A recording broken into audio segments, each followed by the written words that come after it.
No livro da Suzane, eu comecei a dar uns respiros para o leitor. O Perfeito. que eu fiz? A Suzane, quando ela foi presa, ela começou a.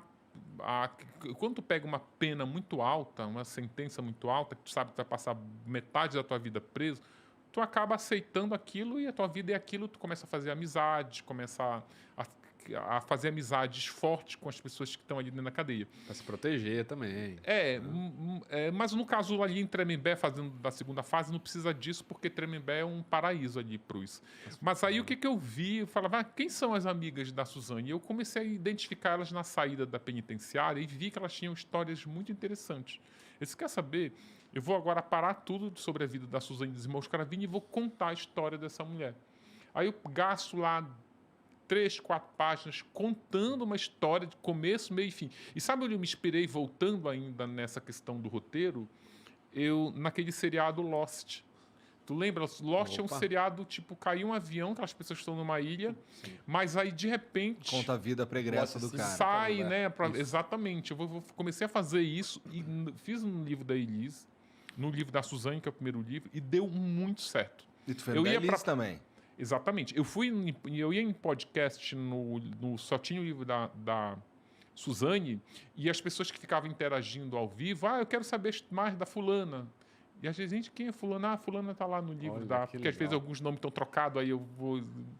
Muito legal. No livro da Elise, eu usei o mesmo recurso. Só que para não repetir história de presas, ela vivia no universo da prostituição, eu comecei a contar histórias de prostitutas Muito que legal. cruzaram a vida da Elise ou cruzaram com a vida do Marcos Matsunaga. E assim, cara, eu já fui. Eu fui em fevereiro dar uma palestra numa universidade em Goiânia. E era sobre prostituição. Tipo, não queriam saber do crime da Elise e tal. Porque também eu sempre penso assim, cara, eu vou fazer um livro-reportagem sobre a Elise Matsunaga. Todo mundo sabe o que essa mulher fez, que essa mulher tá presa, porque isso foi muito divulgado na mídia. Se tu acompanhou o caso também, então, digo, quem é que vai pegar um livro e ainda vai querer saber o que a mídia já deu? Então eu tenho que sair atrás do diferente. Aí o recheio, essas histórias das garotas de programa, é o que dá estofo pro livro. Tem uma história interessante sobre isso que você está falando aí, de conversar com as prostitutas e tudo mais. Eu ouvi você falando no Pânico também, que era sobre uma moça que você conversava com ela com certa frequência. Depois passou um tempo sem contato. Quando você foi falar com ela, ela tinha se suicidado, né? Sim, é a Penélope. É no livro da Elise. É É. uma história bem triste. É triste, porque... É triste. A mãe dela tá até preparando um livro sobre... sobre a vida dela, porque ela tinha um diário bem grande, assim, que era, cara... O diário dela... A mãe me emprestou o diário. E a história dela é bem forte e quase toda é baseada no que ela escrevia no diário dela. E assim, eu fiquei bem assustado, porque era bem no meio da pandemia. E era ainda nesse método, né? Tu entrevista a mulher agora. Eu fui escrever a história dela quase um ano depois de que ela estava. Do que eu tinha gravado a entrevista. Comecei a ouvir. Só que eu estava naquele café Santo Grão, ali na Oscar Freire, com ela, a gente sempre se encontrava lá. E ela estava me contando uma história, porque, cara, um livro reportagem, ele tem que ter muito detalhe. É o detalhe que dá consistência para o livro. É o detalhe, as pessoas lembram do detalhe. E ela, às vezes, até a pessoa fica até irritada de tanto, sabe, tá contando a história, não, mas que horas era, onde era, qual era a cor da roupa da pessoa? Ela pediu um café, mas era coado ou era expresso? Tu lembra a cor da xícara? Então a pessoa fica. Só quando tu olha no livro, esse negócio cresce, assim, sabe? E com ela eu estava perguntando, ela estava contando de um cliente que tinha levado ela para um lugar e tinha dopado ela e tal, misturou uma. Um sonífero, alguma coisa? Era acho que era um Dormonide lá, Tá. numa champanhe. Aí na hora que ela fala a marca da bebida, passa uma moto. Aí a moto vai. Aí eu não escuto. Aí, porra, isso é importante eu saber, né? Aí eu mandei um WhatsApp para ela, ela não respondeu, ela nem mostrou que não ela tinha... Não chegou a mensagem.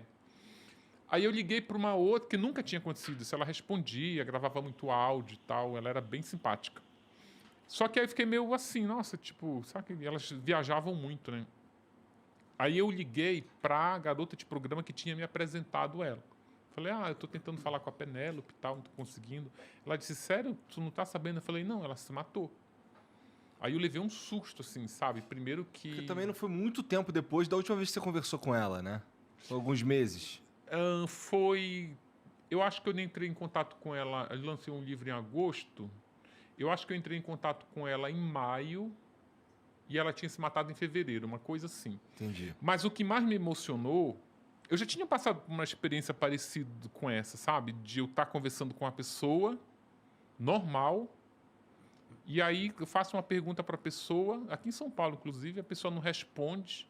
Eu falei, fiquei aqui no vácuo, aí fui descobrir depois que o cara tinha se matado. Caralho. Uma coisa doida, sabe? Tipo, como assim? E era uma coisa bem banal, eu ia discotecar numa festa... E eu queria saber se tinha fone de ouvido, que eu não queria levar o meu fone de ouvido. Tem fone de ouvido? Aí ele não respondeu. Entendi. Aí o cara era meio que operador do som, sabe? Não sei o quê. Aí eu liguei pro dono lá do lugar, não, ele se matou. Caralho. Estão lá agora. Mas o que mais me emocionou na Penélope, claro que eu levei um choque quando eu descobri que a mulher que estava me ajudando se matou. Mas ela se jogou daquela ponte ali da Doutor Arnaldo, onde as pessoas fazem aquele rapel. Aham. Mas o que mais me chocou foi que aí depois teve todo... Eu cheguei na mãe dela, depois de muito convencimento, a mãe dela me deu o diário para ler, porque ela, enfim, a mãe descobriu ali, não sabia que a mulher se prostituía, não sabia que a filha era garota de programa, achava que era modelo. Nossa. Só que aí quando eu levei o diário para casa, eu nem quis levar o diário dela era lindo, assim, sabe? Era um caderno, assim, que acho que ela comprou fora do Brasil, com umas capas, umas folhas grossas, toda com ingresso original de shows shows do Rolling Stones, do U2, que ela tinha ido, ela pregava. E eu não quis levar, que eu achava que aquilo era muito precioso para a mãe, tá? Vai que aquilo sumisse na minha mão, acontecesse alguma coisa. Aí eu sugeri que a gente tirasse uma cópia. Aí eu tirei uma cópia, levei a cópia do diário para casa. Quando eu fui lendo lá, que eu fiquei louco, eu parei tudo para ler o diário dessa mulher, aí eu vi que eu não sabia que ela tinha depressão. Aí eu comecei a ler o diário e aí fiquei muito emocionado porque tinha momentos ali que começa a aparecer meu nome tem uma coisa que sempre me chamou a atenção, porque as prostitutas não colaboram facilmente. Pois é. Olha, tem prostituta que eu levei 1 ano para convencer essa mulher a falar comigo. E a Penélope foi muito rápido, assim, sabe? Em 2 semanas ela estava se abrindo tudo, contando tudo.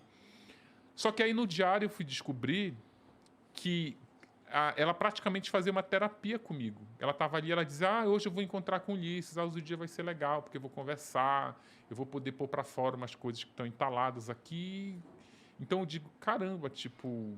Caralho. Isso que eu fiquei assim mais emocionado. Ela tem assim... Eu diria que a Penélope, ela tem ela ocupa muitas páginas do livro, assim. As pessoas dão muito feedback de que se emocionam com a história dela, que vai muito no que você perguntou, essa coisa de a história da Penélope. A história das paralelas que tem no livro da Elise, eu já não fiz como no da Suzane. No da Suzane eu parava tudo, contava, começo, meio e fim, acabou, essa mulher some do livro. Na Elise, por isso inclusive que ele tem mais páginas, acho que ele tem umas 100 e pouquinhas páginas a mais que no da Suzane. Aí o que eu fiz? A história da Penélope, ela tá picotada. Ela tá completa, mas eu conto um pedaço. Aí veio um cartola da Argentina fazer um trabalho com jogadores aqui, levou ela para a Argentina, eu conto isso. Aí para. Aí daqui a pouco eu conto ela internada na clínica de reabilitação. Aí daqui a pouco eu conto ela tentando voltar para a carreira de prostituta. Aí vai salpicando. Já dei spoiler mesmo, já falei que ela se matou, né? Até o momento ali em que ela se mata, que aí ela vai... Eu acho que ela está diluída nos 3 ou 4 capítulos. Entendi. E também tem outras histórias de outras pessoas ao longo, usando mais ou menos a mesma técnica aí, né? Tem. Entendi. É um livro sobre... É um livro sobre prostituição. A pessoa que comprar esse livro aqui, ali, a mulher que esquartejou o marido, eu vou contar toda a história da Elise, que é também uma prostituta. E a história do Marcos esbarra muito em prostitutas porque ele era viciado em garota de programa. Estão juntando o crime, juntando que eles se conheceram o Marcos conheceu a Elise num catálogo de prostitutas. E mostrando um livro desse, ele tem que se aprofundar no tema. Com Não dá certeza. para só, olha, essa mulher aqui cobra tanto, ela faz isso, ela faz aquilo, ela atende aqui, as preferências dela são... Não, tem isso, tem. Mas ele vai muito mais a fundo. Tem a história da prostituição no Brasil, como era a prostituição na época da ditadura militar, que elas tinham que ter uma carteirinha, que é aquela carteirinha que as artistas, as atrizes reclamam, que era a mesma carteirinha que elas tinham. Te conta como era. Tem até a história de Madalena, que inclusive ainda tem uma dúvida de se ela era ou não prostituta, que agora ela virou santa. Até isso tem aí.